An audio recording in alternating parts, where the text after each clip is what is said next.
Assalamualaikum warahmatullahi wabarakatuh. Alhamdulillahirabbil alamin, asyhadu an la ilaha illallah wahdahu la syarika lahu wa asyhadu anna Muhammadan abduhu wa rasuluh. Bersyukur kepada Allah pagi hari ini atas karunia-Nya kita dapat berkumpul bersilaturahmi dalam majelis tabligh akbar Wirausaha Muslim. Semoga Allah Subhanahu wa taala memberikan keberkahan pada kita, keistiqomahan dalam berislam, dan diberikan inspirasi yang banyak pada pagi hari ini untuk kita nanti menjalankan sisa hidup kita di dunia ini dengan ketaatan dan bisa mempraktekkan apa yang Rasulullah ajarkan kepada kita semuanya. Salawat dan salam semoga senantiasa tercurah kepada junjungan kita Nabi besar Nabi Muhammad Sallallahu Alaihi Wasallam, keluarga, sahabat dan para pengikutnya. Rekan semuanya, alhamdulillah telah hadir di depan kita Pak Muhammad Iqbal. Di studi publikasi memang sengaja pada kali ini Pro Media bekerjasama dengan sahabat Al-Aqsa, sahabat Suriah dan Masjid Jogarian menggelar acara yang berbeda. Biasanya kalau tabligh akbar itu misalnya Palestina gitu, atau jihad di mana gitu, atau momentum-momentum tertentu. Tetapi sengaja pada kali ini tabligh akbar memang tema yang menarik tentang wirausaha. Ini wajahnya juga akan berbeda-beda ya. Enggak cerah-cerah gimana. Pengen kaya ya? Pengen kaya? Semuanya pengen gitu. Kayak apa gitu? Masih titik-titik ini. Baik teman-teman semuanya, sengaja ini sahabat Al-Aqsa, Pro Media dan yang lain ini ingin menghadirkan suasana baru, karena selama ini yang kita lihat sudah marak begitu banyak ya training entrepreneur dan wirausaha, trik bisnis dan macam-macam yang menghantui bertebaran di kota Jogja. Tiap pekan, setiap Sabtu pekan itu pasti ada. Kita lihat di jalan-jalan ya, bahkan bersanding dengan apa itu iklan, apa itu, mohon maaf tuh, kertas putih besar, panjang, macam-macam. Nah, itu benar-benar juga, tapi harusnya tidak ada Pak Antum melihat, nggak benar. Nah, tetapi satu hal selama ini kita lihat bahwa tren ini ya sudah itu kadang-kadang kebanyakan muaranya adalah masalah duniawi aja. Bahkan yang prihatinnya juga, pematerinya juga tidak hanya sekedar trainer, tapi juga bahkan ustaz. Repotnya lagi kemarin teman-teman sempat galau, iya, ustaz sekarang malah harusnya memberi pencerahan keimanan, tambah ketakwaan, tapi malah jadi training wirausaha. Ujung-ujungnya juga masalah duniawi. Repotnya juga bahkan instrumen akhirat itu dicarikan untuk memperkaya. Ya, kata Ustaz Fazil Adim itu sekarang mungkin akhir zaman itu, tanda-tanda akhir zaman semakin meluas, karena banyak dari umat Islam itu bersibuk-sibuk dengan urusan akhirat, beramal, sholat, tahajud, sholat duha, sedekah dan macam-macam. Tapi niatannya ujung-ujungnya adalah untuk urusan dunia. Nah, luar biasa. Mungkin nanti insya Allah akan dibahas oleh Ustaz kita, Ustaz Muhammad Iqbal, yang gimana sih sebenarnya Rasulullah dulu menjalankan wirausaha. Rasulullah juga seorang pedagang. Tapi bagaimana yang bisa kita terapkan sekarang? Jangan sampai, saya kalau tadi beberapa waktu lalu Mas Fauzil Alim itu sempat galau melihat fenomena sekarang. Orang sibuk-sibuk urusan dunia, urusan ukhrawi. Ya tahajud, berantem, bersedekah, biar anak yatim, macam-macam. Ya, tapi ujung-ujungnya apa? Ya bersedekah biar utangnya lunas, bersedekah biar investasinya sukses, macam-macam. Inilah sebuah hal yang sebenarnya perlu kita lihat dari sisi mana. Insya Allah Pak Iqbal yang alhamdulillah menyempatkan hadir jauh-jauh dari Jakarta di Depok, menyempatkan waktu untuk berbagi untuk antum semuanya. Beliau Bapak Muhammad Iqbal lahir di Nganjuk, Jawa Timur, 17 Maret 1963. Ada yang sama umurnya? Tanggalnya? Ini bukan berpres, ini salah satu hal yang akan saya bahas. Namanya kirbah. Kok di depan ini berpres ya foto ini. Nah, nanti Kalau ada yang sama doorprize-nya konsumsi. Alamat saat ini di Jalan Juanda 43 Depok, Jawa Barat. Nomor telepon silakan bagi yang mau mengakses ini diperkenan ya Pak. 0816 96 7745. Keluarga 1 istri 3 putri semua ya Pak ya. Nah ini yang bujang-bujang ini. Saya juga bilang bujang-bujang. Ya udah nikah semua ya. Pekerjaan petani dan entrepreneur. Boleh saya buka yang lain?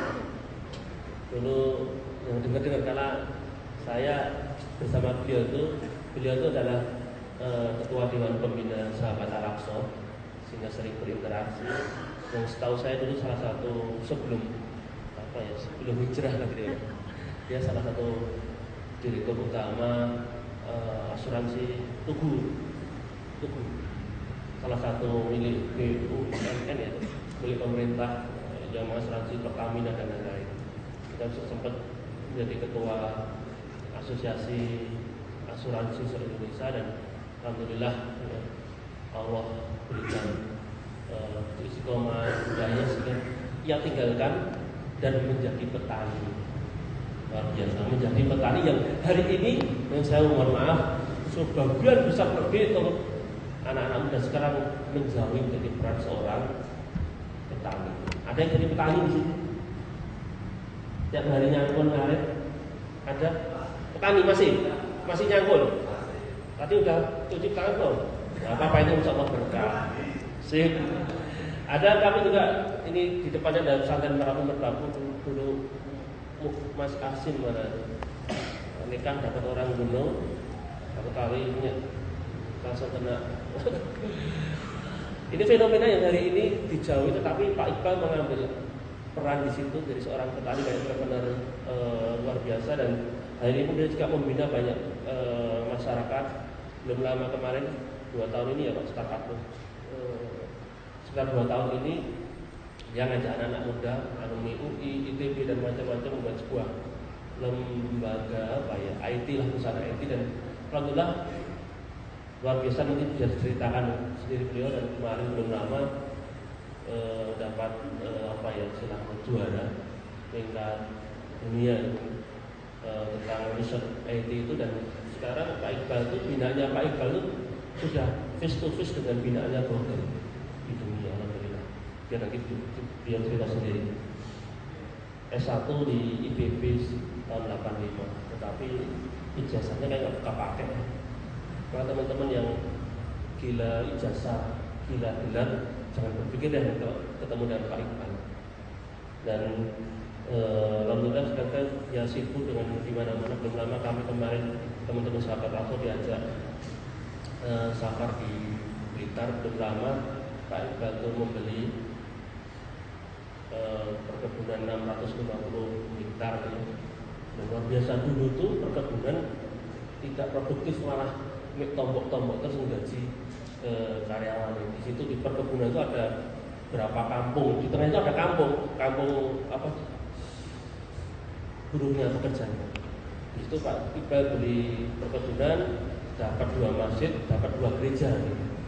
Gereja sejak Londo dia beli juga karena di situ perkebunan luas banget, di tengahnya ada banyak kampung kerja itu.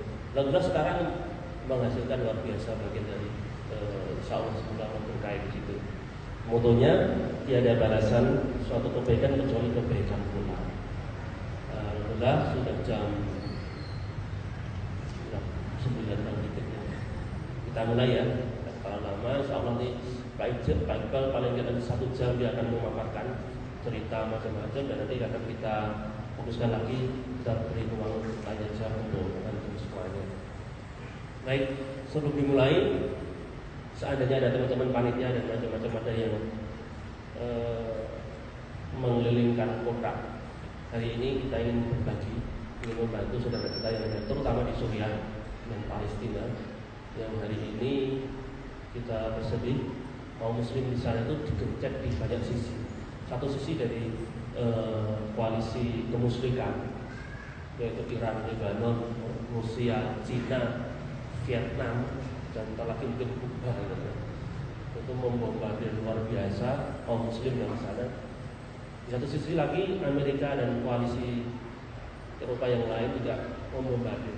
Jadi korban adalah kaum muslim di sana, dan alhamdulillah masih ada mujahidin yang teguh di sana. Ini kita perintah, dan insya Allah nanti infak hari ini silakan dimaksimalkan.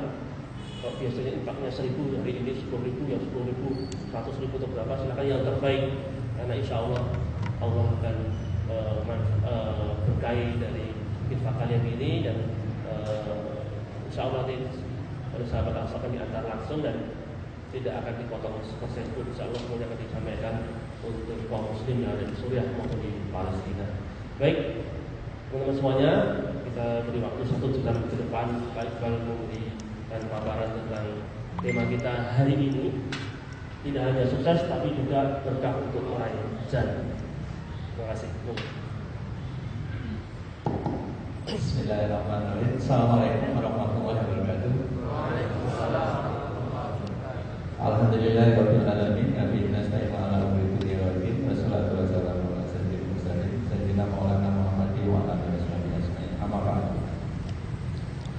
Bapak Ibu, saudara sekalian yang dimuliakan Allah.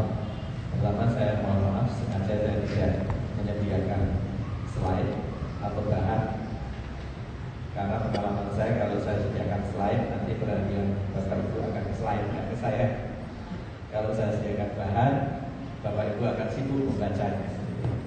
Tapi nggak usah khawatir, nanti saya akan kasih tahu materinya ini tersedia online, jadi bisa diperoleh. Apapun yang saya sampaikan tersedia dokumen tertulisnya, nanti tinggal dibuka atau didownload di situs yang saya tunjukkan di akhir. Ini supaya nggak dibuka sekarang. Pada event ini intinya supaya gampang ya, supaya gampang. Setiap kali pengajaran, setiap kali ceramah, saya ingin ada yang nyantol gitu ya. Tapi supaya nyantol, nanti Bapak Ibu mengikuti polanya. Saya hanya ingin menyampaikan 3 hal pada kesempatan ini supaya nanti kalau banyak susahnya. Hal yang pertama adalah mengapa Muslim harus menguasai dunia usaha. Ya, mengapa Muslim harus menguasai perdagangan dunia usaha. Kedua adalah bagaimana kita memulainya. Dan yang ketiga adalah bagaimana contoh nyata yang bisa kita lakukan, semua kita bisa melakukan. Gitu ya, mulai saat ini. Karena kita sering merasa, oh itu bukan tugas saya, itu bukan, saya nggak bakat, saya nggak turunan, dan sebagainya. Jadi 3 hal ini, sehingga nanti Bapak Ibu pulang gitu, nangkap 3 pesan ini. Pertama adalah mengapa Muslim harus menguasai dunia perdagangan, dunia usaha. Kedua adalah bagaimana kita memulainya. Ketiga adalah contoh. Saya namanya contoh, nanti yang Anda lakukan bisa saja berbeda dari yang saya lakukan atau yang kami lakukan. Saya mulai dari yang pertama. Ada sejarah yang tidak terbantahkan yang menyangkut kita Muslim. Muslim Indonesia, Nusantara khususnya, itu pernah menjadi titik lemah kekuatan Muslim dunia. Itu kok bisa? Ini kita harus introspeksi. Kita pernah menjadi titik lemah kekuatan Islam dunia. Sampai abad pertengahan, sampai abad sekitar abad 17, bahkan sampai pertengahan abad 18, dunia Eropa, dunia Barat, kalau butuh perdagangan, komoditi sehari-hari dan lain sebagainya, bumbu-bumbu segala macam, dia belanjanya, pulaannya dari negeri kekhalifahan sampai abad 17.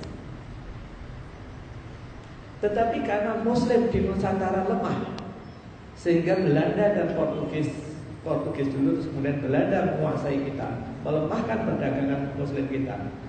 Kekuatan Islam di Eropa, di kekhalifahan Asia Eropa, Turki yang sekarang berada di perbatasan Asia dan Eropa, sampai kekuatan ekonominya terlemahkan sedemikian lemah, sehingga orang Turki setelah Belanda dapat akses teh, dapat akses kopi langsung dari Nusantara, rempah-rempah dari Nusantara, orang-orang di kekhalifahan kalau minum teh tinggal airnya saja yang dari kekhalifahan, kopi, cengkeh atau tehnya dari dunia barat.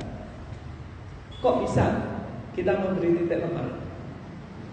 Ada bukti sejarah kurang lebih begini, ini dan sebagian besar kesalahan kita.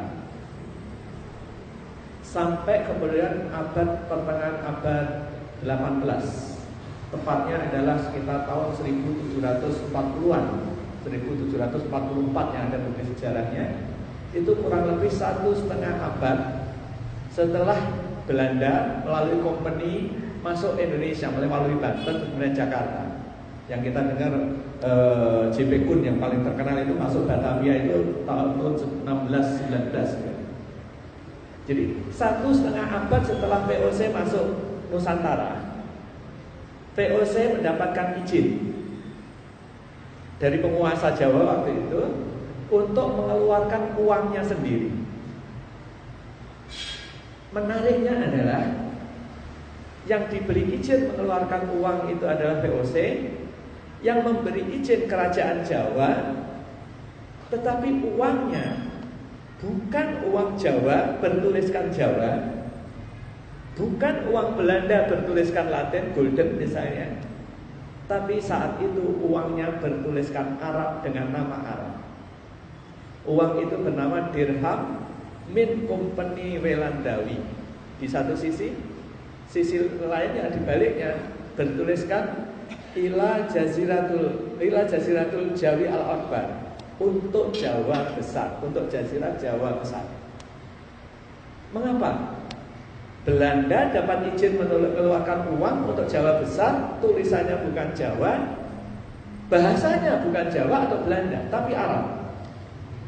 Tahu nggak penyebabnya? Bahasa perdagangan saat itu bahasa Arab, tulisannya Arab. Bayangkan, itu adalah abad pertengahan abad 18. Islam masuk Jawa, masuk Aceh itu masih zaman khalifah, zaman sahabat, generasi sahabat. Jadi kurang lebih Islam berjaya di dunia perdagangan di Nusantara itu 12 abad, kurang lebih seperti itu. Bayangkan, kekuatan Islam yang begitu besar, kenapa sekarang nggak ada lagi? Kenapa sekarang nggak ada lagi? Minuman ini juga bukan milik kita, bukan dari kita, ya kan? Tanah-tanah yang mahal di kota-kota sudah bukan milik kita. Makanan kita bukan milik kita. Karena Belanda saat itu pemikirannya, mereka harus melemahkan kekuatan Islam yang pedagang, yang wajib perdagangan. Sehingga Belanda membuat peraturan saat itu, mayoritas penduduk mayoritas yaitu pribumi di Jawa maupun di Sumatera dan di luar Jawa tidak boleh berdagang. Yang boleh berdagang Islam mereka adalah kaum minoritas dari timur, yaitu India, Cina, dan Arab. Sedangkan orang Jawa, orang Sumatera tidak boleh berdagang. Mereka disuruh bertani pun tidak sembarang pertanian. Bertani yang hasilnya untuk Belanda, yang baik-baik untuk Belanda. Itu terbawa sampai sekarang, ibu-ibu atau bapak-bapak yang di desa terbawa sampai sekarang mentalnya. Kalau misalnya kita nanam timun yang baik, apa kita makan? Tidak. Yang baik kita jual. Nanti yang kita makan yang kuning-kuning, ya kan? Panen mangga yang baik kita jual, yang kuning-kuning. Itu mental terjajah kita. Cilakanya, bapak-bapak, cilakanya. Mental terjajah itu berlangsung sampai sekarang, sampai kepada ketika kita atau sebagian dari kita jadi pemimpin nasional. Kita punya bahan bakar yang sangat baik. Kalau dibakar bagus, pencemaran udaranya rendah, yaitu gas. Tapi kita pakai sendiri. Mayoritasnya dijual. Kalau yang kita pakai yang buruk-buruk, yang pencerahannya minta ampun, pencemarannya adalah batu bara. Misalnya kan gitu. Nah, mental seperti itu. Minyak tambang kita yang baik kita keluarkan, kita jual. Yang kita pakai sisa-sisanya. Emas yang baik kita jual, yang baik sisa-sisanya. Itu mental terjajah kita. Kita selalu menerima yang buruk, yang baik diberikan, dijual ke orang lain. Nah, pertanyaannya kok bisa kita sama Belanda disuruh, kamu nggak usah berdagang, kamu bertani aja dan harus nanam jarak, harus nanam karet yang nggak bisa kita makan, harus dijual, nanam kopi yang harus kita jual dan lain sebagainya. Belanda minta membuat aturan supaya Muslim mayoritas ini mudah ditundukkan. Maka pentolan-pentolannya diangkat jadi priayi. Kalau di Jawa dijadikan bupati, di Jawa Barat dijadikan menak, jadi pedono. Kalau di luar Jawa jadi penghulu dan lain sebagainya. Semua digaji Belanda. Sehingga mereka hidup makmur, orang-orang bergaji tinggi. Tapi mayoritas rakyat, termasuk bapak-bapak kita, kakek-kakek kita, tidak dapat jabatan itu. Ya kan ada yang anaknya bupati di sini. Mungkin ada 1-2 ya, Pak ya, ada pedono, anak penghulu 1-2. Mayoritas bapak kita adalah rakyat jelata. Maka apa cita-cita rakyat jelata saat itu kira-kira?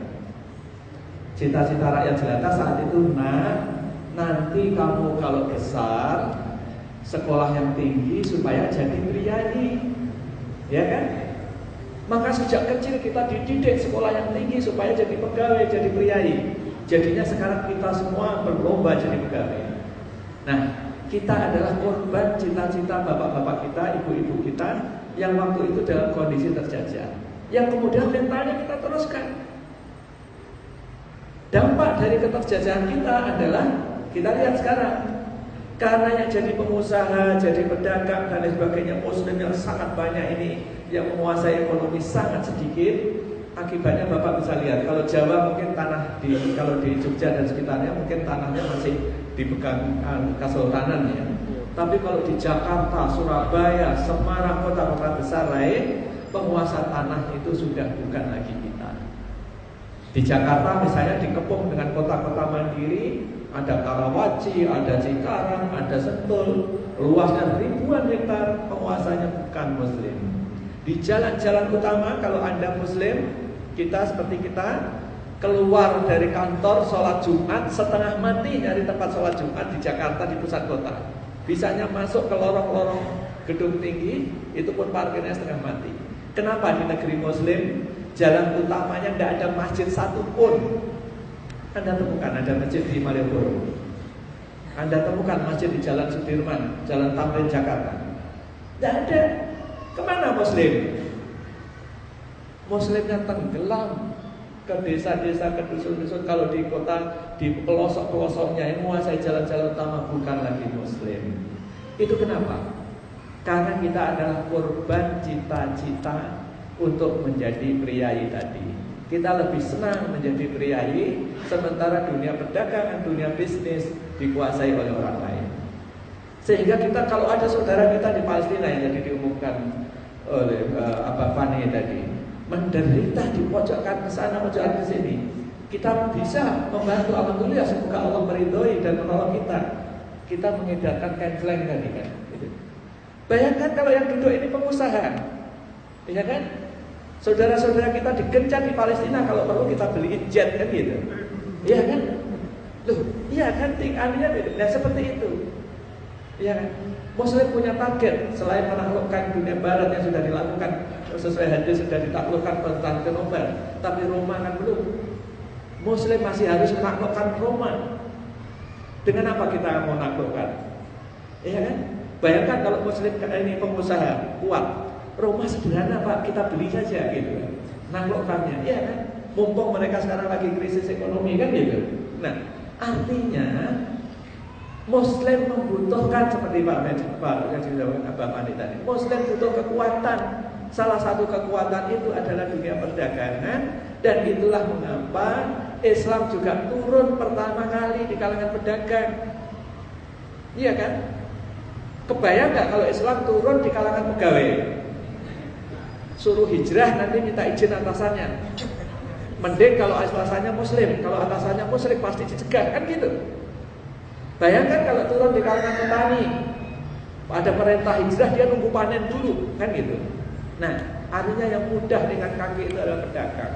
Ketika ada perintah hijrah, salah satu sahabat sudah amat sangat kaya di Mekah, ditinggalkan sama sekali, nggak bawa kekayaannya, tidak masalah. Nanti di Madinah berdagang lagi. Ya kan? Abdurrahman bin Auf misalnya ceritanya seperti itu. Nah, artinya kekuatan Islam membutuhkan kekuatan yang kompleks. Jadi bukan dikotomi, saya seperti ini aja. Tidak. Zuhud bukan artinya kita menderita, nggak punya kekuatan. Zuhud artinya adalah meletakkan tidak di hati kita. Harta itu di tangan kita, dalam genggaman kita, dalam disposition kita. Kita yang bisa mengendalikan, kita yang bisa menyalurkan. Tidak ditaruh di hati kita. Nah, itu kenapa kita harus kembali. Nah sekarang bagaimana caranya? Bagaimana caranya? Kita mulai. Tadi ada surat yang tadi atas yang dibacakan oleh Qori tadi, ada surat yang sangat indah. Saya sengaja saya minta tadi dibacakan ayat itu karena ada sejarah yang sangat indah terkait surat itu. Suatu saat serombongan kaum musyrikin datang kepada Nabi kita Muhammad SAW. Karena kaum musyrikin ini suka nyinyir kalau sama Nabi kita itu. Bahkan dia tidak memanggil Nabi, tidak mengambilnya Nabi, tidak memanggilnya Ya Rasul, dia memanggilnya langsung nama Ya Muhammad. Semua Nabi diutus dengan mukjizat. Nabi Musa diberi mukjizat tangannya bercahaya. Nabi Isa diberi mukjizat bisa menyembuhkan orang buta sejak lahir, menyembuhkan orang sakit lepra. Mukjizatmu apa? Mukjizat Nabi menjawabnya adalah dengan ringan, aku datang dengan membawa ini. Apa yang dimaksud ini? Secara umum kita tahu semua mukjizat Nabi adalah Al-Quran. Tetapi secara spesifik yang dicontohkan Nabi untuk mementahkan argumen kaum musyrikin tadi adalah 6 ayat yang dibacakan di awal. Jadi dibacakan adalah 11 ayat, 6 ayat diantaranya adalah yang diucapkan Nabi yang disebut ini, yaitu mulai inna fi khalqis samawati wal ard dan seterusnya sampai fastajaba lahum rabbuhum anni la udhi'u amala amilin minkum itu. Nabi membacakan ayat itu untuk mementahkan argumen kaum musyrikin yang mempertanyakan kemukjizatan Nabi. Menariknya adalah kita tahu mukjizat itu apa? Mukjizat adalah sesuatu yang amat sangat unggul yang bisa menaklukkan obsesi apapun pada zamannya. Zaman Nabi Musa orang terobsesi dengan sihir. Maka Nabi Musa dibekali untuk bisa menaklukkan kekuatan sihir apapun yang dimiliki oleh kaum Fir'aun. Zaman Nabi Isa orang terobsesi dengan pengobatan. Maka Nabi Isa diberi kemampuan pengobatan yang tidak pernah diberikan kepada umat sebelumnya maupun sesudahnya, kecuali terhadap Nabi Muhammad.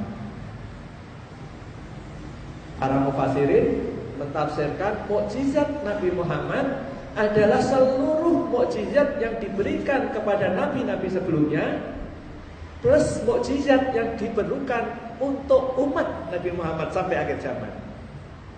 Jadi Nabi Muhammad diberi kemampuan untuk menaklukkan obsesi apapun umat manusia hingga akhir zaman. Sekarang obsesi manusia apa? Teknologi, ekonomi, strategi, segala macam. Maka itu pasti bisa dikalahkan oleh mukjizat Nabi Muhammad, khususnya Al-Quran, dan yang dicontohkan secara spesifik melalui 6 ayat tadi. Itu contoh langsung bagaimana Nabi menggunakan mukjizat itu. Nah sekarang bagaimana kita menggunakan ini? Pertama, Al-Qurannya sebagai ide dasar platform untuk kita mengungguli umat lain. Maka umat ini ditinggikan dengan Al-Quran, juga dihinakan ketika umat ini melalaikan Al-Quran. Maka cara satu-satunya umat ini untuk bisa unggul, bisa mengungguli umat lain adalah dengan kembali menggunakan Al-Quran. Nah maka sekarang saya konkretnya bagaimana mulainya? Bagaimana mulai meninggikan umat ini? Kita harus langkah pertamanya kembali ke Al-Quran. Di bidang apapun, mau teknologi, mau strategi perang misalnya. Begitu banyak ayat-ayat perang yang bisa dijelaskan dengan sangat detail termasuk aplikasinya. Dunia Barat belajar bisnis dari strategi perang dunia kedua khususnya, maka muncul strategi-strategi itu. Dunia Cina belajar dari strategi perang Sun Tzu misalnya. Islam kita diajari sangat detail tentang strategi perang. Nah, sekarang konkretnya gimana? Bagaimana kita menggunakan ayat Allah, khususnya petunjuk tadi, untuk menggali potensi umat supaya umat ini unggul. Kalau dalam pagi ini subjeknya adalah subjek entrepreneur, ya kita ayo bangkitkan dengan entrepreneur dengan berdasarkan Al-Quran yang dibacakan tadi. Inna fi khalqis samawati wal ardi wa ikhtilafil laili wan nahari la ayatin lil albab. Siapa ulil albab ini? Ulil albab adalah alladzina yadhkurunallaha qiyaman wa qu'udan wa 'ala junubihim wa yatafakkarun.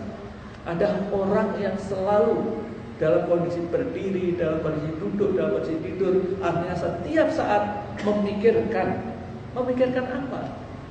Yadhkurunallaha qiyaman wa qu'udan wa 'ala junubihim wa yatafakkarun fi khalqis samawati wal ardh. Penciptaan Allah di langit dan di bumi.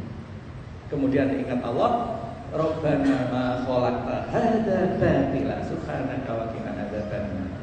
Jadi yang akan diunggulkan Allah siapa? Yang akan bisa menggunakan mukjizat untuk menaklukkan obat zaman ini adalah umat Nabi kita semua yang tidak berhenti menciptakan, memikirkan ciptaan Allah di langit dan di bumi. Kemudian kita ingat kembali ke Allah. Semua dikembalikan. Rabbana ma khalaqta hadza batila. Keywordnya di situ. Saya kasih contoh aplikasinya. Sekarang setiap tahun makin hari makin buruk, terjadi kebakaran. Jadi kebakaran di Riau, ya kan? Bapak Ibu tahu kebakaran di Riau. Apa yang kebakar di Riau itu apa? Yang terbakar adalah kayu, yang terbakar ranting, yang terbakar rumput, dibakar atau terbakar. Semuanya hutan terbakar. Tapi sejatinya apa yang terbakar kalau kita lihat dari kacamata Quran tadi? Rabbana ma khalaqta hadza batila. Ya Allah, tidak ada yang sia-sia yang Kau ciptakan ini. Kalau kita biarkan kebakaran, sia-sia enggak? Bukan hanya sia-sia, tapi menimbulkan musibah. Ya kan? Artinya kita belum menggunakan ayat tadi untuk melihat belantara kita, untuk melihat semak-semak kita. Padahal semua yang diciptakan oleh Allah itu adalah Rabbana ma khalaqta. Tidak ada yang sia-sia. Ya kan? Nah sekarang gimana cara nangkapnya? Cara nangkapnya coba Bapak, ini ibu-ibu khususnya yang rajin yasinan gitu ya, hafal surat Yasin, ya kan? Pernah nggak kepikir di surat Yasin itu ada petunjuk? Misalnya di ayat 80-nya, alladzi ja'ala lakum minasyajaril akhdari anara, alladzi ja'ala lakum minasyajaril akhdari. Dia yang menciptakan bagimu api dari pohon yang hijau, ya kan? Dari pohon-pohon yang hijau, bahasa biologinya adalah biomasa. Itu adalah sumber api, atau kata lain adalah sumber energi. Sumber api atau sumber energi ketika tidak dilihat sebagai manfaat, Rabbana ma khalaqta hadza batila tadi, maka dia menjadi musibah. Dibakar menimbulkan musibah. Sekarang bagaimana kalau kita jadikan manfaat? Persis air. Air kalau turun dari langit kita biarkan begitu saja, dia menimbulkan banjir, jadi musibah. Tapi kalau kita kendalikan, kita taruh, kita simpan di tanah dengan menanam pohon dan lain sebagainya, maka dia menimbulkan kesuburan, menimbulkan tanaman dan lain sebagainya. Iya kan? Jadi itu adalah rahmat Allah yang apabila kita lihat manfaatnya, kita akan berjuang memanfaatkannya, itu nilainya menjadi sangat tinggi. Maka saya bawa contoh supaya Anda melihatnya konkret sekali, karena ini bisa dilakukan. Apa yang sekarang kebakar secara luar biasa itu, apa yang menimbulkan musibah itu, kalau sebelum kebakar kita kumpulkan, terus kemudian kita olah. Mesinnya sederhana. Di sini saya tahu masyarakat Bantul bisa buat, masyarakat Sleman bisa buat, diolah menjadi namanya pelet biomasa. Sederhana. Ini warnanya warna-warni. Ini bisa dari ranting kayu, bisa daun dari siapa, namanya menjadi pelet biomasa. Pelet biomasa ini adalah energi masa depan. Eropa mencanangkan bioekonomi 2030. Jadi semua energi yang sekarang berdasarkan fosil itu juga biomasa sekian juta tahun yang lalu.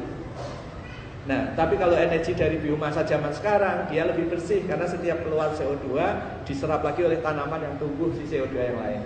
Pelet. Jadi bayangkan, pemerintah nggak berpikir. Setiap saat terjadi kebakaran sibuk memadamkan, rakyat sekarang sudah sangat menderita, bahkan menimbulkan korban, tetap berusaha memadamkan api, tidak mengatasi masalahnya, tidak mengatasi masalahnya. Karena siapa yang bisa mengatasi masalah itu?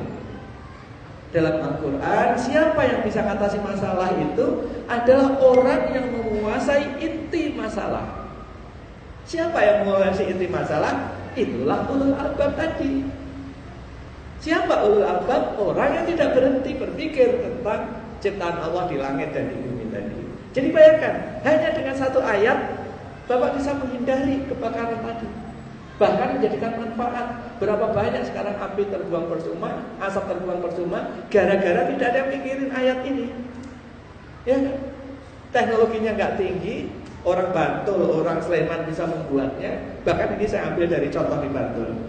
Saya nggak membuatnya, saya pengen tahu membuatnya kayak apa. Saya mau buktikan bahwa kita bisa. Terus kemudian saya lihat mesinnya kayak apa, oh ternyata dibuat di Sleman. Sederhana, gitu. Alladzina yadhkuruna Allah qiyaman wa qu'udan wa yatafakkarun. Jadi dibutuhkan orang yang berpikir siang malam berdiri tidur memikirkan itu. Ini sekedar contoh. Saya kasih contoh lagi aplikasi. Ini kaitannya apa? Kalau Bapak peluang ini sekarang, bayangkan Yahudi itu punya cita-cita gini Pak, dan ini sudah terbukti karena sudah diungkapkan secara lisan, bahkan tertulis ketika juru bicara Yahudi waktu itu tahun 70-an adalah Henry Kissinger. Henry Kissinger pernah mengatakan gini, control oil, you will control state, nation. Control food, then you will control people. Jadi kendalikan energi bahan bakar, maka Anda akan mengendalikan negara. Kendalikan makanan, maka Anda akan mengendalikan rakyatnya. Lihat, sekarang energi kita dikontrol oleh mereka, makanan kita dikontrol oleh mereka. Sederhana. Karena Muslim nggak memikirkan siang malam ciptaan Allah itu tidak ada yang sia-sia. Iya kan? Sehingga kontrol mereka. Sekarang ibu-ibu kan sebenarnya jujur Bu, ya termasuk istri saya sendiri, kan sebenarnya nyaman dengan kompor-kompor lama kita kan. Kompor gas itu menakutkan sekali bahkan untuk orang kota. Terakhir Bapak kapan ngecek pipa gasnya? Tidak pernah. Padahal pipa gas yang tidak diperiksa secara berkala itu sumber petaka. Iya kan? Tapi kapan terakhir kita nyetak? Rata-rata kita nggak pernah cek sampai istilah risikonya adalah near loss incident, sampai menimbulkan nyaris kejadian. Baru kita ingat, oh iya, bagaimana kalau kejadian benar? Nah, tetapi energi yang menakutkan tadi dan sangat boros tenaga karena tangki-tangki besar sangat berat harus ditransformasikan ke seluruh negeri, biayanya luar biasa. Tapi kita pengen dikendalikan oleh mereka, maka rakyat disuruh semuanya gunakan itu dan kita tunduk, ya kan? Padahal kalau sumber energi kita biomasa, nanti pabrik energinya bisa di Bantul, bisa di Jogokarian, ngolah sampah-sampah kita yang berserakan, ranting-ranting dibagikan kepada rakyatnya, menjadi energi yang murah. Kenapa kita nggak berpikir, lo nggak praktis Pak, nggak praktis. Tantangan engineer sekarang untuk membuatnya praktis, ya kan? Kalau kita membuat pabrik gas kan mahal, kilang minyak kan mahal. Kalau membuat gini aja enteng, kan gitu. Nah, mindset seperti itu. Tapi ini baru kepikiran dari mana? Kalau kita memikirkan Rabbana ma khalaqta hadza batina subhanaka wa qina adzabannar. Dari sini bapak-bapak sudah dapat satu inspirasi bagaimana mulainya, ya kan? Tahu nggak seberapa besar bisnis energi? Amat sangat besar di negeri ini. Dan itu sekarang didominasi oleh Pertamina, disubsidi oleh pemerintah. Pemerintah sampai berhutang-hutang karena hutangnya pemerintah dalam kendali mereka, ya kan? Bayangkan kalau mulai sekarang kita bercita-cita energi kita harus punya kemandirian energi. Kita harus menyadari, maka rakyat serta-merta akan mengusahakan energinya sendiri. Peluang besar bagi Anda yang membuat kompornya, membuat mesinnya untuk buat ini, mendistribusikan ini, ya kan? Peluang besar. Kalau Anda nggak ambil peluang ini, saya akan ambil sendiri. Betul, gitu.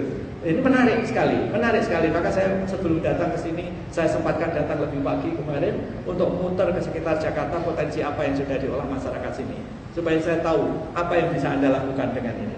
Ini ya. Kalau bisa membuatnya, menjualnya jadi sumber ini. Kalau nggak bisa membuatnya, ngageni saja nanti saya kenalkan pabriknya. bisa. Si ini seperti itu.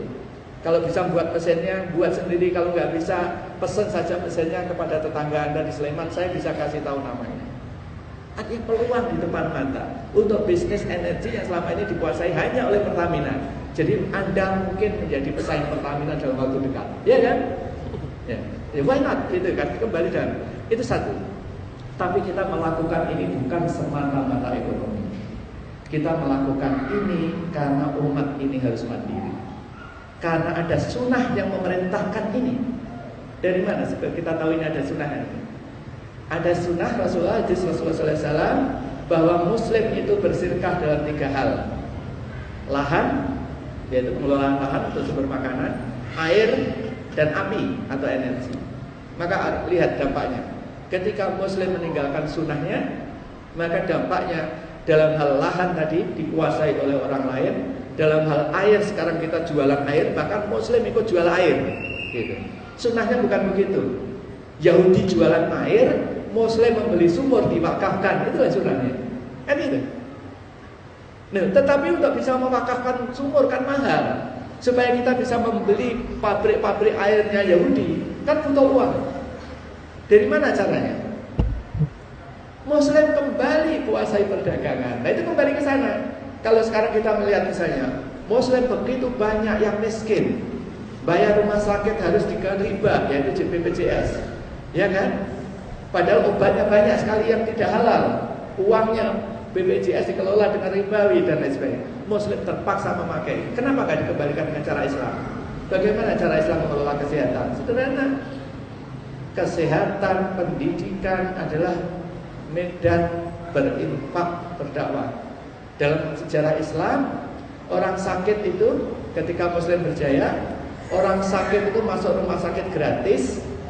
Setelah pulang diberi baju baru, diberi uang, disangoni. Loh kok bisa? Dari mana uangnya? Dari infak yang sehat, yang mampu. Loh apa mampu? Yang mampu memikul yang miskin yang banyak. Diperkaya yang mampu, dikurangi yang miskin. Kan gitu. Lah kalau sekarang kita suruh gratisin rumah sakit, bukan hanya gratis, pulang disangoni, dikasih baju baru, ya berat sekali. Kenapa? Muslim kebanyakan miskin. Kenapa mau kebanyakan miskin? Muslim. Karena korban cita-cita dari Belanda tadi. Kita bercita-cita jadi priayi tadi. Padahal pegawai itu paling mudah dimiskinkan. Bapak tahu peraturan pemerintah yang baru keluar tentang pengupahan, yang keluar dalam paket ekonomi jilid keempat. Itu diprotes habis-habisan oleh kalangan pegawai karena itu mengunci kaum buruh untuk tidak bisa kaya. Nah, itu jadi seperti itu.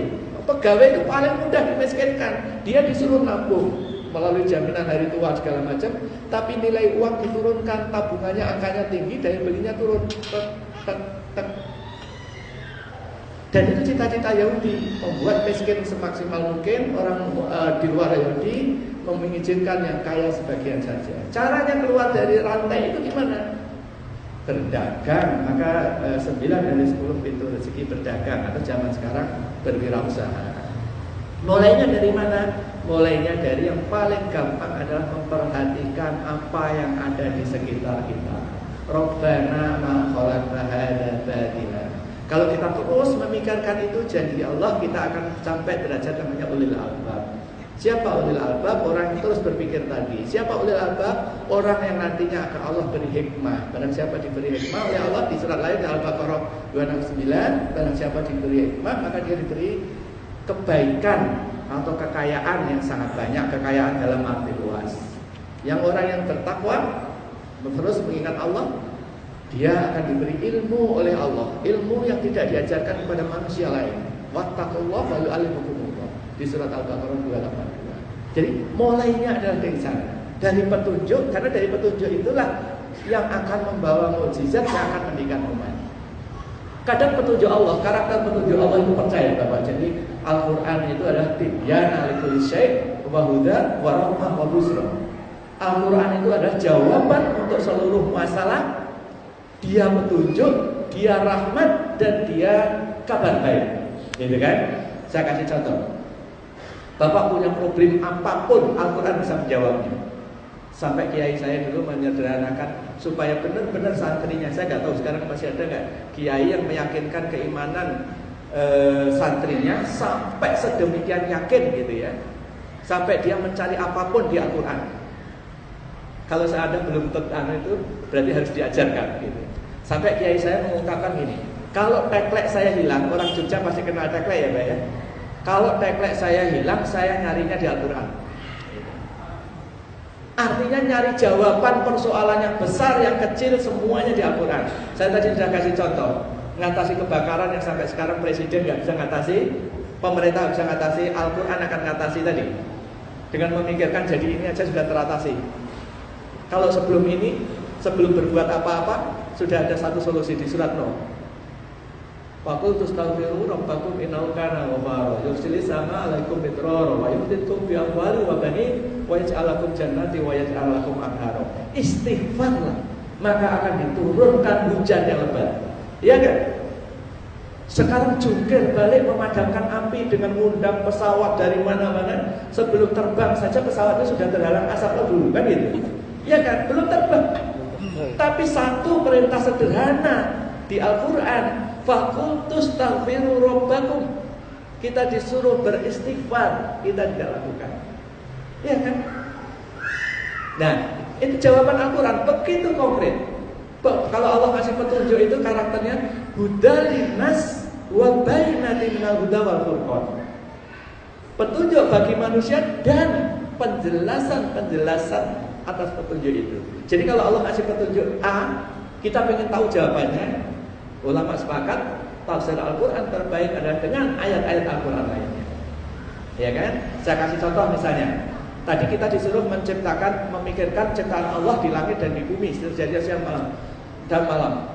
Kita nanya berikutnya, misalnya satu pertanyaan berikutnya, terus apa yang harus kita perhatikan? Kan gitu. Kita kan suruh memperhatikan di surat Ali Imran, kita suruh memperhatikan yang sifatnya umum. Pokoknya perhatikan semua ciptaan Allah di langit dan di bumi.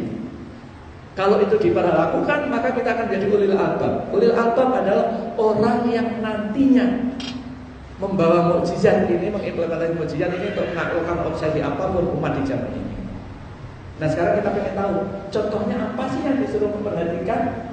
Sangat banyak, ada suruh memperhatikan unta, ada yang suruh memperhatikan segala macam tanaman-tanaman yang kita butuh makanan. Tapi yang dekat sini saya kasih contoh. Bapak tahu nggak? Kalau Bapak tahu mangga mateng, itu kapan? Ada yang nanam mangga, tahu matangnya kapan? Banyak yang nggak tahu kan Pak? Padahal ada ayat perintah di surat 6, ayatnya saya lupa, 99 kalau nggak salah. Salah satu penggalan ayat itu bunyinya adalah unduru ila samarihi idza asfara wa yaqi. Perhatikan buah itu ketika pohonnya berbuah dan ketika buahnya masak. Gitu kurang lebih seperti itu. Jadi ada perintah yang sangat detail untuk memperhatikan buah pohon ketika berbuah dan ketika buahnya masak. Untuk apa kira-kira kita suruh memperhatikan buah ini? Apa kaitannya? Allah tebarkan rezeki dalam bentuk tanaman-tanaman dengan sangat luas, tetapi di dunia ini diboroskan, terbuang sia-sia. Di negeri yang paling maju sekalipun, di Amerika, buah itu terbuang antara 25-30%. Di negeri seperti kita lebih banyak lagi yang terbuang. Artinya kalau kita bisa ngamanin buah saja, nggak ada yang terbuang, maka yang saudara-saudara kita yang lapar menjadi kenyang.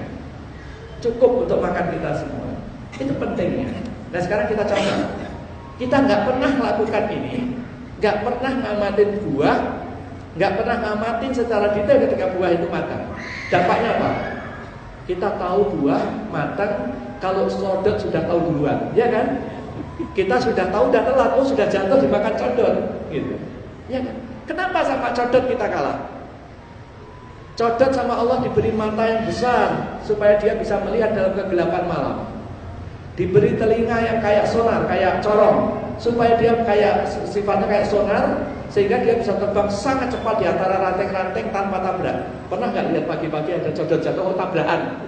Nggak ada. Sementara kita sering lihat manusia tabrakan gitu kan. Terus dia diberi penciuman yang panjang supaya dia mencium buah mangga masih jauh. Manusia diberi itu semua. Mata punya, telinga punya, hidung punya. Tapi ketika manusia tidak menggunakan dua yang lain, yaitu akal dan wahyu yang tidak diberikan kepada condor, manusia kalah sama condor. Matanya kalah sama condor, telinganya kalah sama condor, penciumannya kalah sama condor. Maka kita dalam mendeteksi buah kita kalah sama condor, karena kita tidak menggunakan akal dan wahyu. Nah, wahyunya apa? Unduru ila tamarihi idza asmara wa yati. Perhatikan buahnya ketika pohon itu berbuah dan ketika masaknya. Nanti ibu coba terapkan ya. Lihat, perhatikan mangga ini gimana ya, tahunnya matang, tahunnya menjelang matang. Saya ngajari santri saya itu rata-rata sarjana. Kita ajari 3 bulan bertani secara Islam, ada kitabnya dan lain sebagainya untuk melakukan hal ini. Saya kasih contoh misalnya, kalau mangga pada umumnya mangga ada pengecualian. Itu kalau masih muda dadanya sengkleh ini. Artinya lajib ini. Nanti makin tua makin gini, makin tegak. Nanti di puncak matangnya dia dadanya ini sejajar atau lebih tinggi dari lehernya. Perhatikan. Kalau itu Bapak Ibu lakukan, maka Bapak Ibu lakukan hanya kecil ini, mengamati buah, sudah akan bisa menang dari codot, ya kan? Jadi tidak lagi disambar codot rezekinya, kan gitu. Ini salah satu contoh. Terus bagaimana kita mengamankan buah supaya kemakan semua, supaya harganya baik, terjaga baik. Karena sekarang petani miskin, karena buahnya ketika panen harga jatuh. Pernah dengar panen rambutan orang sampai buang ke jalan-jalan, panen tomat lagi buang ke jalan-jalan. Allah ajarkan cara mengawetkan tanaman dengan sangat indah. Salah satu yang nyata misalnya di surat Yusuf. Saya waktu impor benih alfalfa dari Amerika, di karungnya itu ditulisi ini valid hanya sampai 2 tahun. Artinya usia benih dengan teknologi yang paling canggih sekarang usianya hanya 2 tahun. Dengan mengikuti surat Yusuf, teknologi pengawetan panen dengan ayat itu, minimal benih itu tahan 7 tahun. Ya kan? Jadi yang pintar siapa itu? Manusia dengan teknologinya atau dengan ayat yang petunjuk ini. Jadi dengan surat Yusuf, benih itu disimpan 7 tahun untuk bisa ditanam kembali. Jadi artinya dia minimal tahan 7 tahun. Dan ini teknologi Allah, gitu ya. Saya kasih contoh lagi. Bapak Ibu pernah tentu hafal dengan cerita ada seorang pemuda atau sekelompok pemuda ditidurkan Allah 309 tahun, pemuda Al-Kahfi. Pemuda Al-Kahfi itu ketika bangun tua atau muda? Muda dan segar, kan gitu kan? Ya kan? Artinya di situ Allah mengisyaratkan ada teknologi atau ilmu untuk membuat kehidupan bertahan. Gak usah ngomongin manusia sekarang, ngomongin buah saja. Dampaknya kalau Bapak bisa mengawetkan buah, gak usah 300 tahun. Bisa ngawetin buah 8 bulan, 10 bulan, buah itu sudah bebas musim. Apa dampaknya kalau buah bebas musim? Kita bisa makan buah kapanpun, buah kita harganya tidak jatuh, ya kan? Teknologinya gimana caranya? Baca surat Al-Kahfi tadi. Apa surat Al-Kahfi? Bagaimana Allah menidurkan pemuda Al-Kahfi? Ditutup telinganya, ditaruh di gua, tapi guanya tidak tertutup penuh. Di situ diceritakan, dia melihat matahari terbit di kanan, matahari tenggelam di kiri. Guanya menghadap ke mana? Pernah kepikirnya? Gua Al-Kahfi menghadap ke mana? Artinya dari petunjuk itu jelas, dia masih mendapatkan cahaya meskipun sedikit. Dia ditutup telinganya untuk mengurangi eksposur. Itu cara menidurkan manusia. Bisa nggak itu dipakai untuk menidurkan buah? Bayangkan kalau tadi buah sama ibu-ibu sudah diawasi, oh buah saya sudah mengkel, sudah mangal, saya tidurkan. Tidur. Nanti dibangunkan 6 bulan lagi. Orang lain nggak punya mangga, ibu punya mangga, ya kan? Petani tidak lagi terpengaruhi harga ini. Bisa. Santri-santri kita latih sekarang memang belum sampai 6 bulan. Kayak apel bisa kita tidurkan sekarang paling lama sudah 21 hari bisa tidur. jeruk bisa 2 pekan lebih, mangga 2 pekan lebih dan sebagainya. Tapi nanti teman-teman yang meneliti, itulah tugasnya para ilmuwan kita yang digait dengan Al-Quran. Al-Quran sudah menginspirasi kehidupan bisa dijaga kesegarannya dengan teknik dasar peniduran, ditidurkan. Manusia tidur artinya dikurangi aktivitas pernapasan, jantung, jantung dikurangi, aktivitas kehidupannya dikurangi. Maka buah juga bisa demikian, diturunkan aktivitas respirasinya sedemikian rupa, tapi tidak tertutup sama sekali, sehingga pada suatu titik dia akan berusia sangat panjang. Si ilmu Al-Quran ini tentang buah. Jadi begitu banyak lagi cara kita menangkap pesan Allah supaya Muslim ini unggul dengan berbasis Al-Quran tadi. Saya kasih contoh tadi, satu lagi. Ini nanti yang tadi membuat Bapak Ibu penasaran ya. Ini salah satu bagaimana kita melahirkan suatu produk ya, dengan menggali petunjuk-petunjuk Allah, ayat-ayat Allah, sunnah-sunnah Nabi. Ini produk ini belum lama dan ini yang membuat istri saya sendiri ya, istri saya sendiri. Ini selesai ini nanti produk ini saya serahkan ke SA Sahabat Al-Aqsa untuk dilelang, hasilnya untuk Palestina. Ini salah satu karakter produk yang baik. Karakter produk yang baik itu sama. Jadi itulah Muslim yang berusaha, semua pijakannya adalah syahadat, akidah kita. Maka ketika mendesain produk yang baik pun dasarnya adalah akidah kita. Di mana dasarnya? Di surat Ibrahim ayat 24-25 kalau nggak salah ya, di surat Ibrahim ayat 24-25 yang bunyinya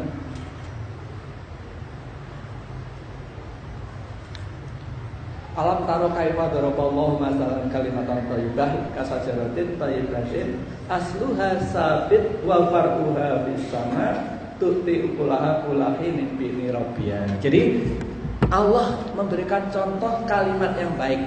Para mufassirin menerjemahkan kalimat yang baik ini adalah kalimat tauhid.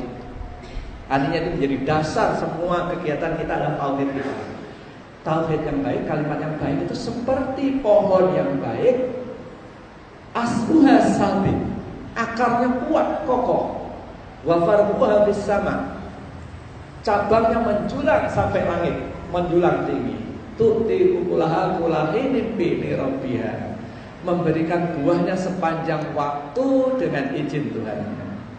Maka ketika kita membuat usaha yang baik, akarnya harus sangat baik, siarnya harus sangat luas, kemudian deliverable-nya, produknya harus bisa benar-benar dinikmati, memberi kebaikan.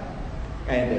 Asluha sabit, farwa sama, tu'ti ukulaha kulahin bi rabbiha. Mau desain produk, desain usaha, apapun konsepnya itu, dasarnya sama dengan akidah tadi. Akarnya kuat, cabangnya mendulang, siarnya luas, dan benar-benar mendeliver, memberikan solusi, memberikan manfaat yang luas. Nah ini saya kasih contoh aplikasinya. Bagaimana satu produk yang baik dan dikomunikasikan yang baik, dan ini belum dijual karena target kita bukan menjual produk ini. Target kita adalah mengajari Muslim untuk membuat ini. Namanya kirba. Apa kirba? Ada yang tahu namanya kirba? Kirba adalah tempat menyimpan air. Nabi kalau ditawari minum, Nabi akan bertanya di salah satu riwayat, ada nggak air yang sudah dikirbah satu malam? Artinya air yang sudah ditaruh di tempat dari kulit ini selama satu malam.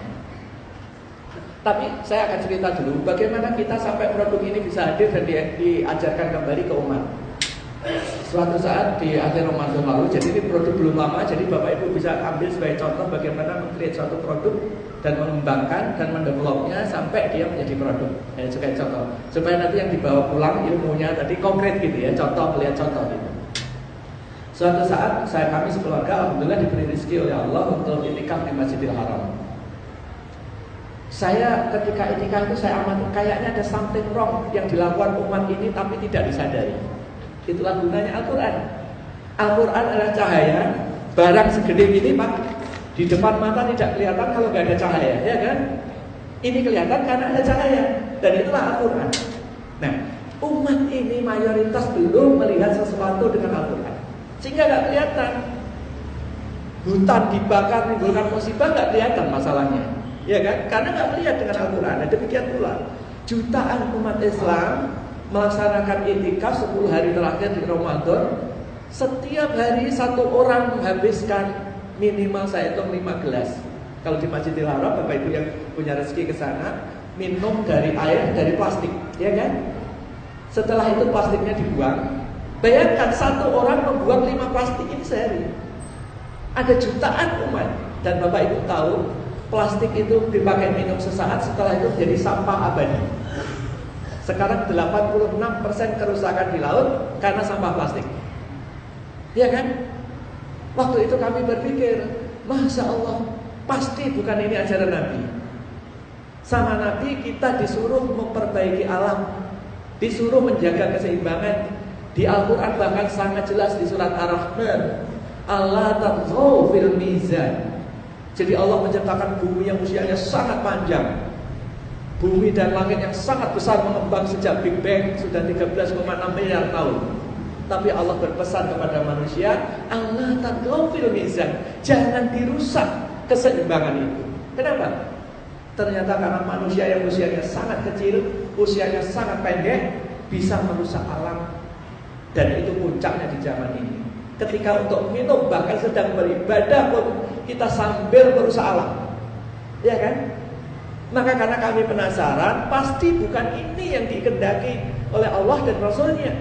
Merusak alam seperti ini. Sampah di mana-mana seputar Masjidil Haram, minta ampun kalau habis berbuka kan itu plastik mayoritasnya selalu. Lalu kami gali, seandainya Nabi hidup sekarang, kira-kira bagaimana minumnya? Dari apa tempatnya? Dari situlah kemudian timbul, ternyata Nabi minum dari tempat air yang disebut kirbah. Ada yang hadis yang menyuarakan bahwa ini harus dituang dulu, tapi ada hadis lain yang mengungkapkan Nabi pernah minum langsung sampai, saya lupa di salah satu istrinya, sampai setelah minum ini lehernya ini dipotong. Karena orang waktu itu, dan ini boleh dalam Islam, mengambil keberkahan dari apa-apa yang biasa dilakukan Nabi. Sampai seperti itu. Jadi Nabi minum dari tempat ini. Masalahnya adalah kirbah ini kalau Bapak Ibu muter di negeri Arab pun sekarang sudah nggak ada. Ya kan? Sudah nggak ada. Maka alangkah indahnya kalau ada sebagian Muslim ini yang kembali menghidupkan sunnah ini, membuat tempat minum dari kirbah. Dampaknya apa? Kalau kita punya tempat minum seperti ini, kita tidak lagi beli air dalam kemasan. Karena air dalam kemasan, air dijual itu karena untuk menjustifikasi ongkos pengemasannya, kan gitu alasannya. Ya kan? Kalau air sudah gak perlu lagi dikemas di tempat seperti ini, kan tidak perlu lagi air dijual. Iya kan? Jadi itulah indahnya. Jadi kalau kita mengikuti sesuatu atas mengikuti sunnah atau ayat, maka yang terjadi di belakang itu ada hikmah. Tapi kalau kita membuat sesuatu atas dasar nafsu, di belakang itu adalah dampak samping, amdal. Makanya perusahaan harus membuat dampak lingkungan dan sebagainya. Seperti itu gitu. Jadi kalau kita mengikuti satu sunnah ini, dampaknya adalah Muslim tidak lagi beli air dalam tempat air. Satu. Kedua adalah dampaknya terhadap kesehatan. Gitu. Kenapa ini saya sudah tanya sama dokter, kenapa kalau minum dari tempat ini, kenapa lebih suka minum ini? Ternyata minum terbaik kita itu bukan minum air dingin dari kulkas, karena suhu tubuh kita ada 35-37 derajat. Kalau minum dari kulkas, 70% bodi kita dari air itu akan berusaha mengadjust dengan suhu dingin kulkas. Begitu pula kalau minum panas, maka minuman terbaik adalah minuman di suhu tubuh kita. Nah, kalau minuman ditaruh di tempat ini dari sisi suhu saja, dia adalah seperti di dalam perut kita, suhu kita, kurang lebih seperti itu. Dan belum lagi dampak-dampak lain. Tapi kalau saya jualan seperti ini, maka nanti saya jadi kapitalis lagi, kayak gitu kan? Maka caranya adalah ketika kita sudah belajar seperti ini, yang pertama kali belajar yang saya suruh belajar adalah istri saya. Mengapa istri saya suruh belajar? Suatu saat sebelum Rasulullah wafat, istri-istrinya berkumpul, kemudian bertanya kepada begini, ya Rasul, ya Nabi, siapa di antara kami yang akan paling dulu menyusul kau? Karena Nabi lihat istrinya gak ingin membuat cemburu satu sama lain, sama Nabi dijawab secara diplomatis, yang akan menyusul aku adalah yang paling dulu, yang tangannya paling panjang. Maka istri-istri Nabi saling mencari kayu untuk ukur lengannya. Tapi ternyata yang meninggal duluan nyusul Nabi adalah Zainab bin Jahsy. Sejak saat itu sahabat dan istri Nabi paham bahwa maksudnya yang paling panjang tangannya adalah yang paling banyak sedekahnya. Itu. Loh kok bisa? Nabi punya istri dan Nabi sangat adil, tapi salah satu istri paling banyak sedekahnya kok bisa? Karena istri Nabi yang satu ini, Zainab binti Jahsy itu, dia pandai menangani kulit sejak penyamaannya sampai menjahit. Kerajinan kulit dari dulu adalah kerajinan yang mewah, yang mahal, sehingga perajinnya dibayar mahal, penghasilannya mahal. Itulah maka seorang ibu, seorang istri ketika dia berusaha mencari penghasilan sendiri, boleh bu, tidak masalah. Tapi targetnya bukan karena tidak puas dengan penghasilan suami. Targetnya bukan karena pengen merdeka dari suaminya, karena suami bukan penjajah, kan gitu. Nah, si targetnya adalah supaya ibu bisa beramal lebih banyak seperti yang dilakukan oleh Zainab binti Jahsy itu. Nah, di antara keahlian istri Nabi itu adalah menjahit ini, menjahit, menangani ini. Jadi makanya yang paling belajar sekarang istri saya suruh belajar dulu sudah. Sekarang ini produk istri saya, ya, yang membuat istri saya. Bayangkan istri saya, alhamdulillah tinggal di kota, dari kecil jarang melakukan pekerjaan seperti ini, tapi belajar bisa. Dan sekarang dia mengajarkan ini setiap Senin sampai Kamis. Di hari kerja dia nongkrong di kantor saya, siapapun yang datang diajari itu. Targetnya supaya Muslim kembali mengikuti sunnah ini. Dan setelah melakukan ini kita punya visi lebih berat lagi, air kembali gratis. Bayangkan nanti kalau ibu-ibu sekitar Masjid Jogokaryan ini punya tempat air yang seperti ini, nanti Jogokaryan akan menyediakan tempat minum. Bapak-bapaknya setiap sholat tinggal ngambil minum secukupnya. Jangan bawa jirigen, kasihan yang lain nggak bagian. Ya kan, kalau bawa tempat ini secukupnya, nanti toh akan asar sholat lagi, sini maghrib sholat lagi. Jadi cukup untuk semuanya. Kurang lebih seperti itu. Ininya seperti itu. Nah, produk seperti ini, ya, kalau saya ceritakan ke bapak-bapak, ini cuma satu. Siapa yang mau pasti banyak yang mau, kan gitu ya. Saya sejak belum mengeluarkan ini sangat banyak yang mau. Itulah produk yang mudah disosialisasikan karena dasarnya kuat tadi. Dasarnya menegakkan sunnah, dasarnya memperbaiki lingkungan, dasarnya menjaga kesehatan, punya hikmah yang sangat besar. Maka kalau ini kita ceritakan, ini sudah akan menyebar dengan sendirinya. Ibu-ibu atau bapak-bapak yang belajar usaha, cara yang paling berat atau hurdle atau hambatan paling berat dalam usaha itu adalah jualannya. Tapi jualan itu sesungguhnya amat sangat mudah apabila barang yang bapak jual adalah barang yang baik. Yang tadi asluhan sabit tadi, barang yang sangat baik ada di dunia komersial ada dua. Barang itu adalah produk to sell dan produk to buy. Produk to sell itu adalah ketika bapak itu punya barang yang susah dijual sampai membujuk-bujuk orang untuk membeli. Misalnya contohnya apa? Produk-produk yang biasa dijual MLM, produk yang biasa dijual agen-agen asuransi dan lain sebagainya, itu orang menjual sampai membujuk-bujuk untuk bisa beli. Karena produknya emang kurang baik, kan gitu ya? Seperti itu. Tapi produk-produk yang baik itu adalah produk to buy. Cukup diceritakan, saya cuma cukup bercerita seperti ini, Bapak Ibu pasti tertarik untuk membuat atau ingin anunya seperti ini. Saya hanya bercerita tentang tadi bahan bakar, Bapak Ibu tertarik karena itu. Saya nggak perlu menjual ke Bapak Ibu sekalian. Bapak Ibu nanti yang akan mencari bagaimana melakukan, kan gitu. Jadi kurang lebih seperti itu. Nah, dengan cara seperti ini, maka Bapak Ibu akan bisa menggali potensi-potensi yang lain. Di Al-Quran tadi baru satu ayat yang saya bacakan tadi. Yaitu kita untuk memperlihatkan ciptaan Allah di langit dan di bumi. Di Al-Quran ada 6.000 lebih ayat. Nabi sendiri hanya menggunakan 1/1000-nya, yaitu ayat surat Ali Imran 190-195, 6 ayat untuk melawan keraguan kaum musyrikin tentang ujian. Padahal ada 6.000 lebih ayat. Hikmahnya adalah bayangkan umat ini dibekali dengan begitu banyak ujian. Masa kita nggak bisa mengatasi? Masa kita harus tetap dalam kondisi terperdaya oleh kaum yang lain? Maka penutup ayat yang ke-6 tadi, setelah fastajaba lahu rabbuhum anni la udhi'u amala amali minkum min dzakarin aw unsa ba'dukum min ba'd. Waladina hajaru wa uriju bin diyari wa udhu fisabili wa udhu fisabili wa qatalu wa qutilu lau kafirana anhum sayatihim wa lau usklana jannatin tajri min tahtiha al-anhar sawaban min indillah wallahu indahu husnul thawab wallahu wallahu husnul thawab indahu husnul thawab. Nah, setelah itu ayatnya adalah la yaghurrannaka taqallubul ladzina kafaru billah mata'un qalil. Jadi jangan sampai kalian terperdaya oleh lalu lalangnya, oleh bertebarannya, oleh berkuasanya orang kafir.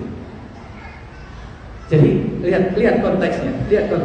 Bukankah kita sekarang dalam kondisi terperdaya oleh mereka yang menguasai ekonomi siapa, yang menguasai media siapa, yang menguasai dunia siapa? Tapi itu semua bisa ditaklukkan kalau kita kembali ke bahkan hanya dengan 6 ayat tadi. Padahal di kita ada 6.000 lebih ayat. Nah, sarannya itu tadi. Sarannya di ayat yang ke-5 yang ke-6 ya, yang fastajaba lahum rabbuhum anni la udhi'u amala amilin minkum. Jadi siapa yang tadi? Siapa yang Allah kabulkan doanya tadi? Adalah orang yang beramal, artinya orang yang berbuat di antara kalian laki-laki dan perempuan. Artinya setelah kita mengaji seperti ini, mungkin Bapak Ibu sudah sering ya ngaji seperti ini, taklik kabar seperti ini. Tapi ketika kita tidak berbuat, kita tidak melaksanakan sesuatu, yang mukjizat itu tidak terimplementasikan, gitu, tidak muncul. Bahwasanya baca Al-Quran sudah dapat manfaat jelas dan hadisnya kuat. Suatu saat Rasulullah SAW lagi duduk sama sahabatnya Abu Bakar, sesaat setelah turunnya surat Al-Lahab. Abu Bakar melihat istri Abu Lahab dari jauh membawa alu. Orang Jogja tahu alu ya Bu, yang untuk mukul itu. Dari jauh Abu Bakar sudah khawatir. Ya Muhammad, ya Rasul, saya khawatir wanita ini melihatmu. Artinya melihat terus melukaimu. Nabi dengan ringan menjawab, innaha lan taroni. Sungguh dia tidak akan pernah melihat aku. Kenapa Nabi begitu yakin? Orang yang tidak beriman tidak melihat dia, karena ada jaminan Allah. Wa idza qara'tal Qur'ana ja'alna bainaka wa bainal ladzina la yu'minuna bil akhirah hijaban mastura. Ketika engkau membaca Al-Qur'an, dijadikan di antaramu dan orang-orang yang tidak beriman hijaban mastura, dinding yang tidak terlihat. Itu yang menjadi dasar bahwa dibacanya Al-Qur'an pun sudah memberi manfaat yang begitu besar. Tetapi ketika Al-Quran diimplementasikan, dijalankan, dalam menjalankan, dihadirkan dalam kehidupan, maka mukjizat Allah itu keluar dengan full scale. Ya kayak tadi, sampai sekarang presiden kan gak punya ide untuk memadamkan api di Riau kan. Jangankan presiden, menteri yang pintar-pintar, profesor doktor gak punya ide kan memadamkan api di Riau kan. Umat Islam punya ide. Pertama istighfar, kedua memikirkan Rabbana ma khalaqta hadza batila. Iya kan? Loh, tetapi umat Islam kenapa enggak berbuat? Sederhana. Kita lagi terperdaya oleh kekuatan non-muslim. Kita enggak punya akses melakukan ini, enggak punya akses melakukan ini. Dan pekerjaan yang perlu dilakukan amat sangat banyak. Tadi saya cerita sama Mas Fani, ada kekuatan besar di Jakarta. Kemarin saya ditemui oleh dokter ahli kandungan yang sedih luar biasa ketemu saya.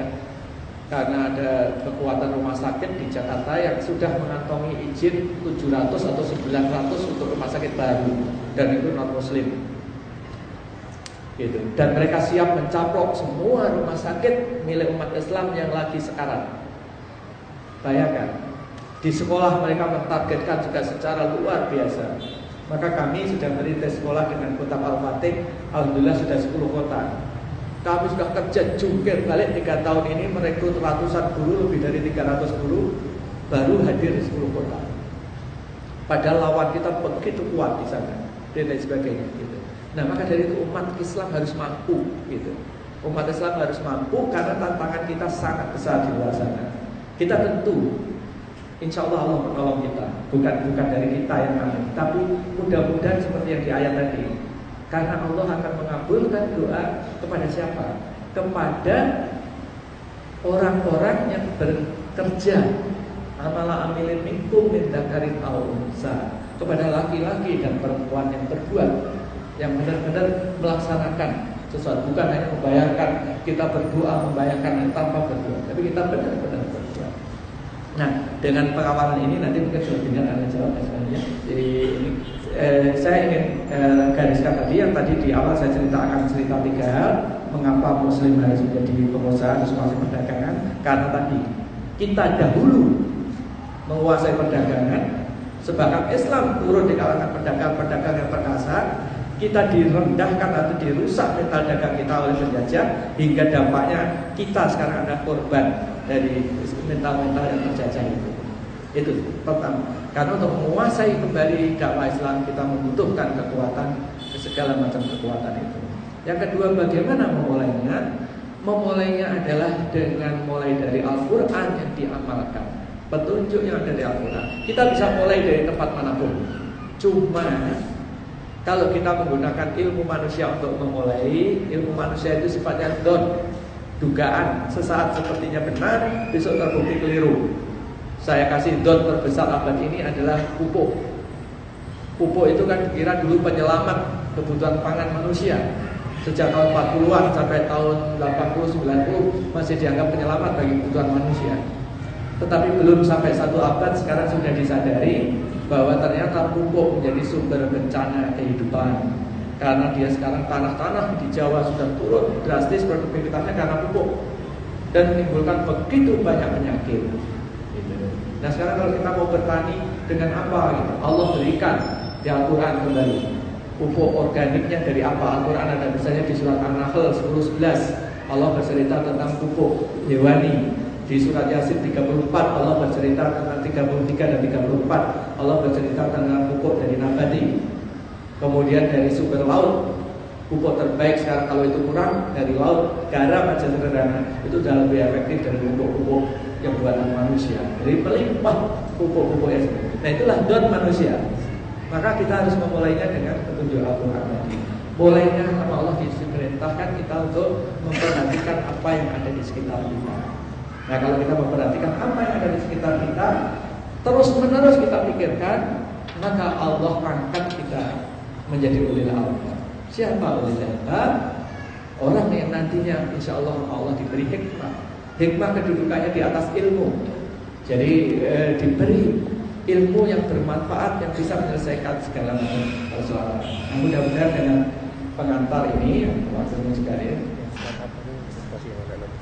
Baik, mungkin yang saya sampaikan karena waktunya ini tidak banyak ya, mungkin kita coba. Tapi nanti bagi anak-anak muda, baik laki-laki, perempuan, atau termasuk ibu-ibu pengen dalami suatu saat, pengen rame-rame belajar fiqh misalnya, datang ke tempat kami ajari membuat kayak gini. Anak-anak muda pengen belajar bertani, datang ke tempat kami, ke kebun kami, kita ajari. Islam pernah sangat berjaya di bidang pertanian selama 4 abad. Abad ke-8 Masehi sampai 12 Masehi, atau abad 2 sampai 6 Hijriah.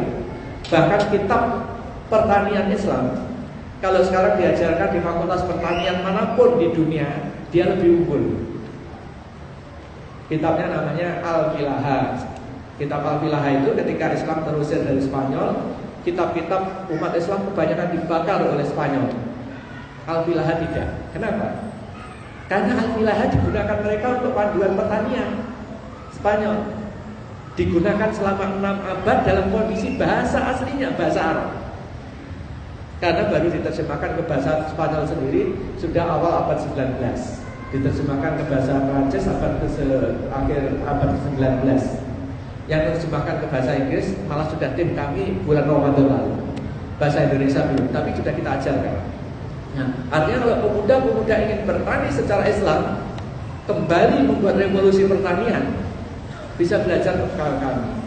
Bapak Ibu Gunung Kidul, mohon maaf kalau ada saudara-saudara dari Gunung Kidul. Gunung Kidul itu Pak, itu potensinya lebih hebat dari Spanyol.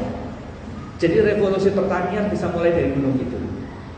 Karena Spanyol itu hingga kini curah hujannya hanya 630 mm per tahun. Gunung Kidul masih 1900 rata-rata. Jadi masih sangat banyak air kalau kita kelola sebenarnya. Yang dibutuhkan tadi, ketika turun hujan jangan dipelototi, jangan dibiarkan lewat, kelola. Kuncinya itu, kelola, pasti cukup. Nanti bagaimana mengelolanya dan sebagainya itu yang kita ajarkan. ini. Jadi kalau nanti anak-anak muda yang ingin belajar petani, karena kalau kita nggak kuasai, saya akan takut-takuti Bapak Ibu sekalian dengan realita yang jarang orang sadar sekarang. Dalam 10 tahun dari sekarang, penyakit kanker tumor akan merajalela. Dampaknya apa? Karena mayoritas kita sudah terlanjur jatuh cinta sama tempe, tahu tempe. Sedangkan kedelainya adalah impor. Kedelai yang impor ini oleh Yahudi sudah diubah gennya, namanya GMO, genetically modified organism. Ini kita diingatkan oleh Allah di ayat Al-Quran di surat Al-Baqarah 205 kalau nggak salah.